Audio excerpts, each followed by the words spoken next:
warahmatullahi wabarakatuh. Waalaikumsalam warahmatullahi wabarakatuh. Waalaikumsalam warahmatullahi wabarakatuh. Alhamdulillah, puji syukur kita panjatkan kehadirat Allah yang subhanahu wa ta'ala, karena hari ini kita masih diberi kesempatan kesehatan untuk melakukan proses pembelajaran lewat daring atau Google Meet ini. Nah, kemudian salawat serta salam tak lupa pula kita kirimkan kepada baginda Nabiullah Muhammad SAW. Beliau sebagai suri tauladan atau uswatun hasanah bagi umat manusia. Oke, sebelum mulai pembelajaran, saya akan tanya dulu bagaimana kabarnya hari ini adik-adik? Alhamdulillah baik Ibu. Baik, Bu. Alhamdulillah. Baik, hari ini kita akan belajar materi tentang mengatasi kesulitan dalam belajar. Nah, sebelum saya memulai materinya, sebelumnya saya akan absen dulu ya. Oke, kita absen dulu.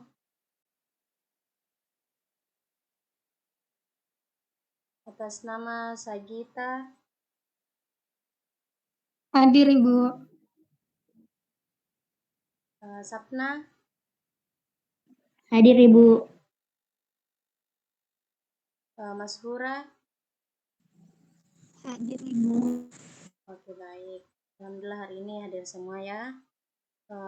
Nah, kemudian setelah absen, saya akan membahas materinya. Sebelum itu, saya akan menyampaikan terlebih dahulu tujuan daripada pembelajaran kita pada hari ini.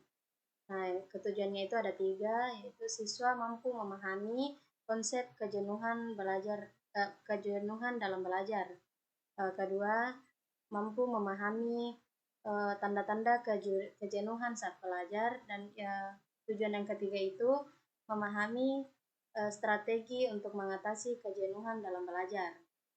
Nah, berhubung materi kita hari ini tentang kejenuhan dalam belajar, Ibu ingin tahu, apa ada yang tahu apa itu belajar? Definisi belajar itu apa?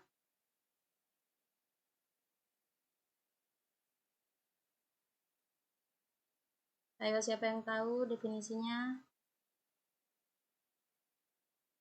Saya Ibu, atas nama Sapna. Ya, silakan Sapna.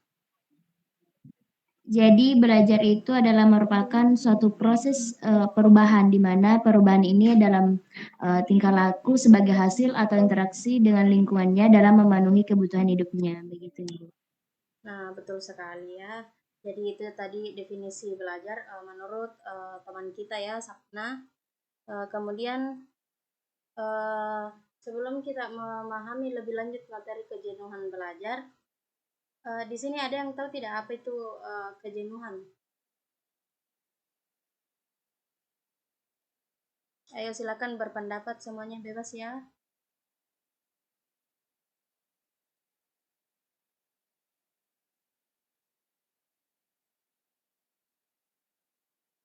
Saya Ibu, kalau menurut saya kejenuhan itu kayak suatu kondisi seseorang memiliki sifat kelelahan ataupun kelelahan fisik ataupun mental, begitu Ibu. Oke, bagus sekali ya jawabannya. Nah, jadi Ibu langsung saja masuk di materinya ya, karena sudah ada beberapa yang berani menyampaikan pendapatnya tentang apa itu definisi belajar, apa itu definisi kejenuhan. Nah, jadi Ibu pernah membaca salah satu artikel atau jurnal yang membahas tentang definisi belajar, kejenuhan belajar, tanda-tanda belajar, kejenuhan dalam belajar, dan ada juga strateginya. Nah, yang pertama definisi belajar. Betul tadi yang disampaikan oleh Sapna bahwa secara psikologis itu belajar merupakan suatu proses perubahan, yaitu perubahan dalam tingkah laku sebagai hasil dari interaksi dengan lingkungannya dalam memenuhi kebutuhan hidupnya.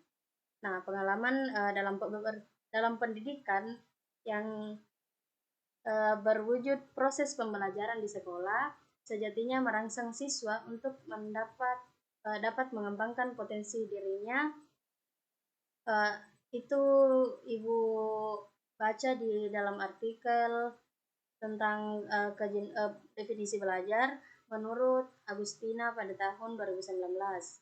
Nah, adapun pendapat yang lain menjelaskan bahwa belajar adalah perubahan perilaku yang relatif permanen sebagai hasil pengalaman dan bisa melaksanakannya pada pengetahuan lain serta mampu mengkomunikasikan kepada orang lain. Nah, dengan belajar manusia melakukan perubahan-perubahan kualitatif individu sehingga tingkah lakunya berkembang. Nah, itu menurut Wasahua pada tahun 2016.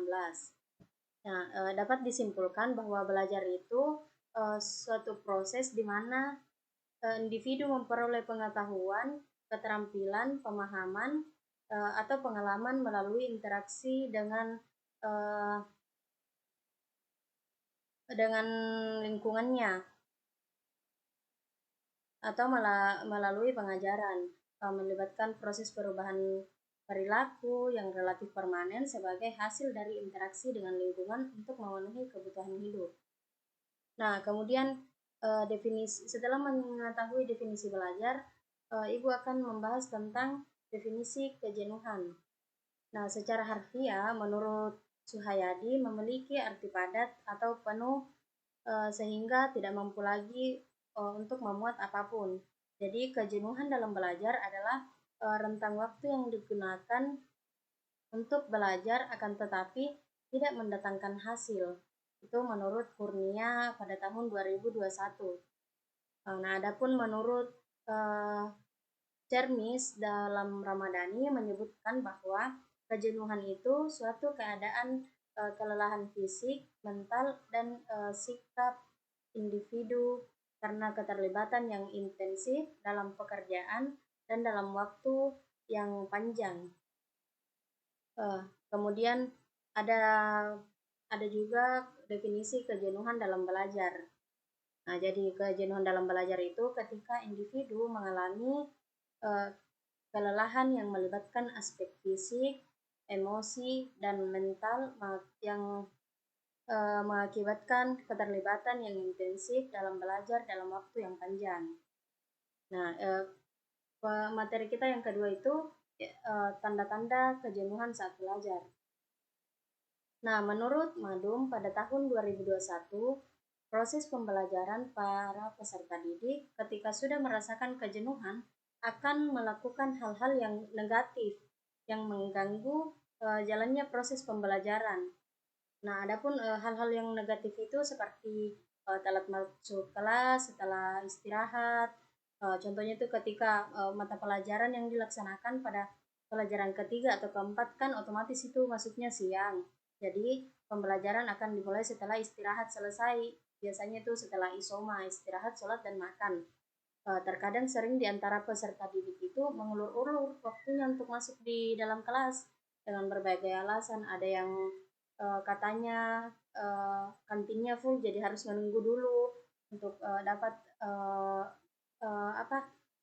makan siang dulu sebelum belajar. Ada yang bilang musolahnya full ibu, jadi kita telat masuk kelas karena menunggu dulu untuk sesi yang kedua. Nah, ada juga yang mengatakan ada juga hal-hal negatif yang dilakukan yang kedua itu seperti bercerita dengan teman sebangku. Nah, ketika proses pembelajaran dirasa sudah menjenuhkan, sering ditemui atau satu barisan meja yang berjumlah beberapa murid asyik mengobrol guna menghilangkan rasa kejenuhan. Seperti sebagai pengalaman yang pernah Ibu alami itu, pernah ada teman SMA saya, dia duduknya di pojok-pojok, tapi ada beberapa orang itu, ada yang 3 orang, ada yang 4 orang. Setelah beberapa menit pembelajaran berlangsung, mereka di sana ribut, bercerita terus, sedangkan gurunya di depan menjelaskan. Jadi itu contoh dari bercerita dengan teman sebangku ketika mengalami kejenuhan dalam belajar.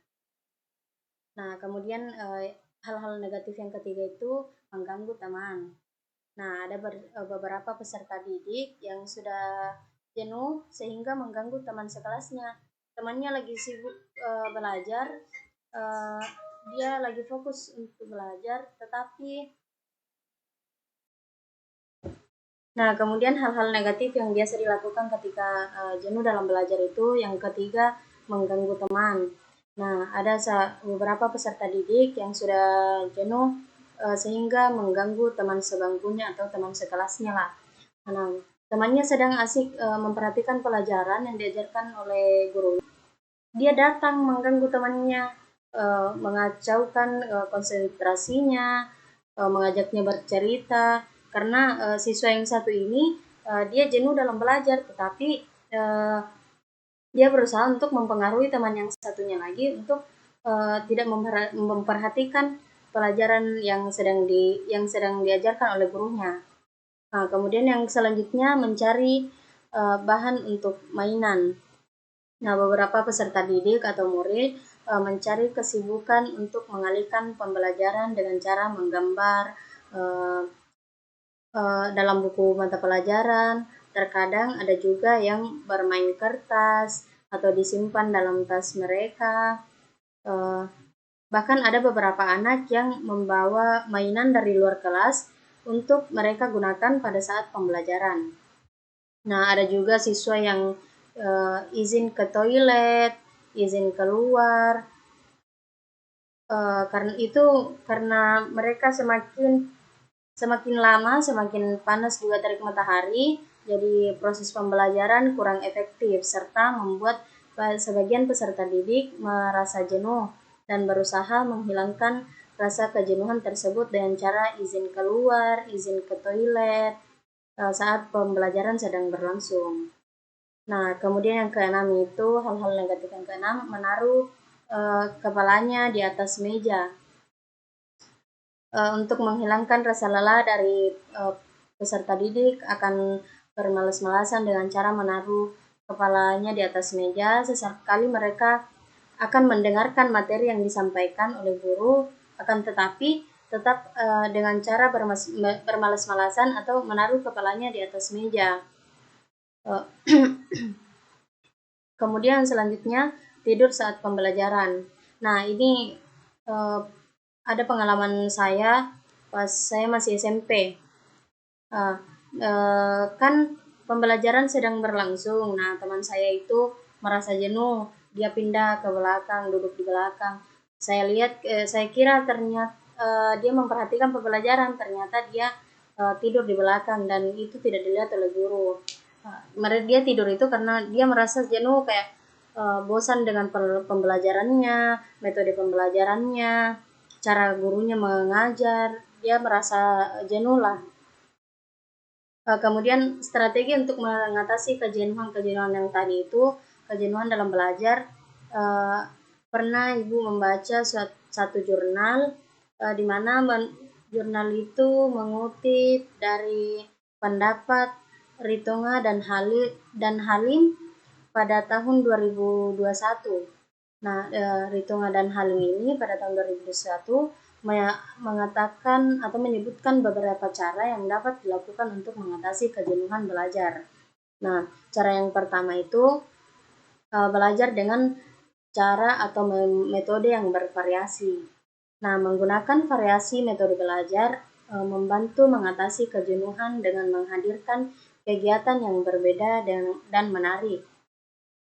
Dengan mengubah pendekatan pembelajaran seperti melalui diskusi kelompok, proyek kolaboratif, atau presentasi visual. Dan permainan pendidikan, siswa dapat terlibat secara aktif dan mempertahankan minat mereka dalam belajar. Adapun cara yang kedua, mengadakan perubahan fisik di ruang belajar. Nah, merubah tata letak atau suasana fisik di ruang belajar dapat membantu mengurangi kejenuhan belajar. Nah, hal ini bisa dilakukan dengan mengubah penataan meja atau kursi, menambahkan elemen dekorasi yang lain, yang lebih menarik, atau menciptakan ruang belajar yang nyaman dan terorganisir. Perubahan fisik ini yang Ibu sebutkan tadi dapat memberikan suasana baru dan menyegarkan bagi siswa. Kemudian cara yang selanjutnya menciptakan situasi baru di ruang belajar. Nah, dengan menghadirkan situasi belajar yang berbeda juga membantu mengatasi kejenuhan dalam belajar. Misalnya itu mengadakan sesi belajar di luar ruangan, mengatur kunjungan ke tempat-tempat terkait dengan pembelajaran, atau mengundang pembicara atau tamu yang dapat memberikan perspektif baru lah kepada siswa-siswa di sekolah tersebut. Nah, dengan menciptakan situasi baru, siswa juga dapat terlibat dalam pengalaman belajar yang lebih menarik dan memotivasi. Kemudian strategi yang selanjutnya itu melakukan aktivitas rekreasi atau hiburan, yang dimana itu istilah hiburan sekarang menurut remaja-remaja sekarang ya biasa disebut dengan healing. Nah, healing ini penting bagi siswa untuk memiliki waktu luang yang menyenangkan dan santai. Nah, melakukan aktivitas seperti itu seperti olahraga, bermain game, mendengarkan musik, atau membaca buku, atau berkunjung ke tempat-tempat yang bisa membuatnya menenangkan pikiran, bersantai, membuatnya happy. Nah, itu bisa merangsang pikiran mereka secara kreatif di luar konteks belajar. Kemudian menghindari terjadinya suasana belajar yang mengakibatkan ketegangan mental. Nah, suasana belajar yang penuh tekanan dan stres dapat memperburuk kejenuhan, seperti menciptakan lingkungan belajar yang positif.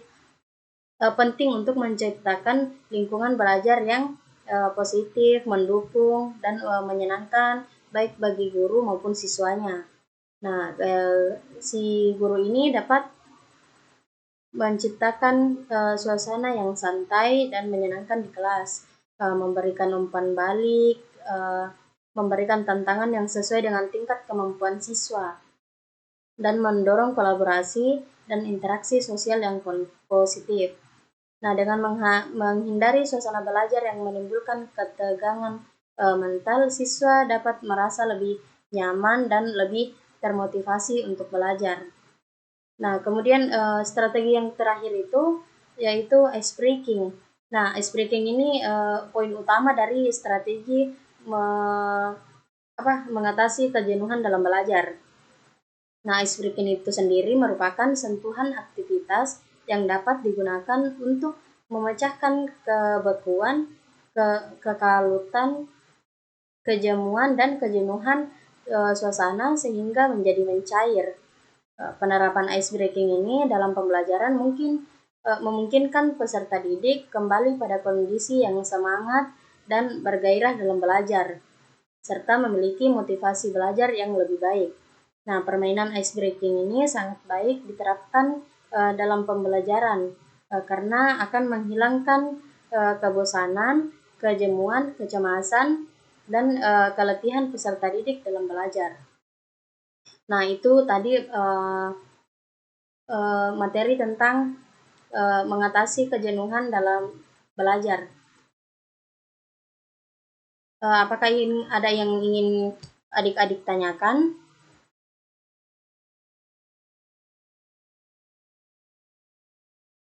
Nah, jika tidak ada, mungkin itu saja yang bisa kita pelajari hari ini.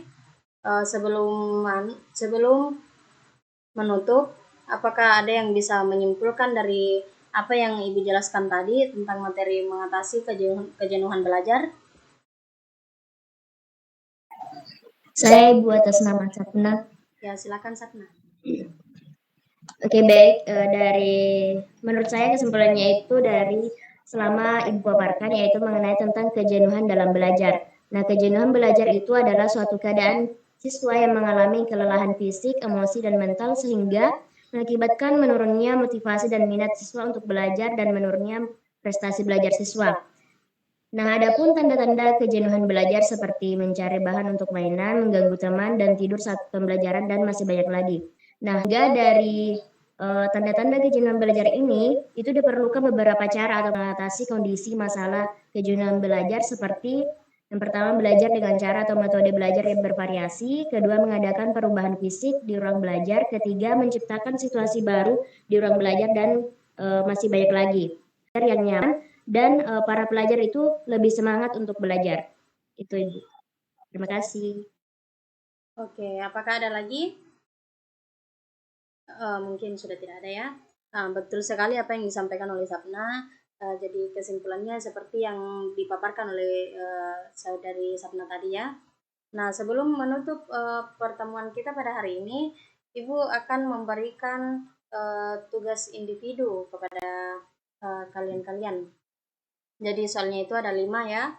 Silakan dicatat soalnya.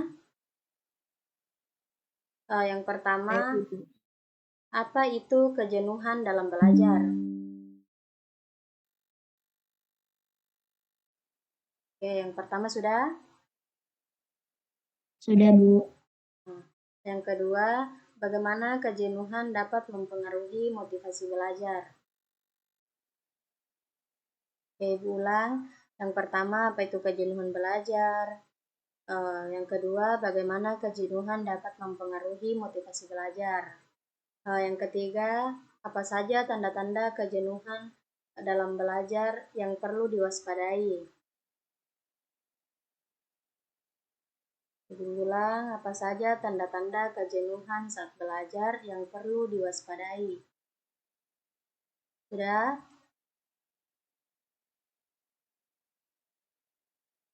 Sudah? Sudah, Bu. Yang keempat, nomor 4, apa strategi yang dapat digunakan untuk mengatasi kejenuhan dalam belajar? Apa strategi yang dapat digunakan untuk mengatasi kejenuhan dalam belajar? Kemudian nomor 5, berikan contoh konkret dari salah satu masalah yang dapat membantu dari salah satu strategi. Sorry ya, Ibu ulang. Berikan satu contoh konkret dari salah satu strategi yang dapat membantu mengatasi kejenuhan dalam belajar.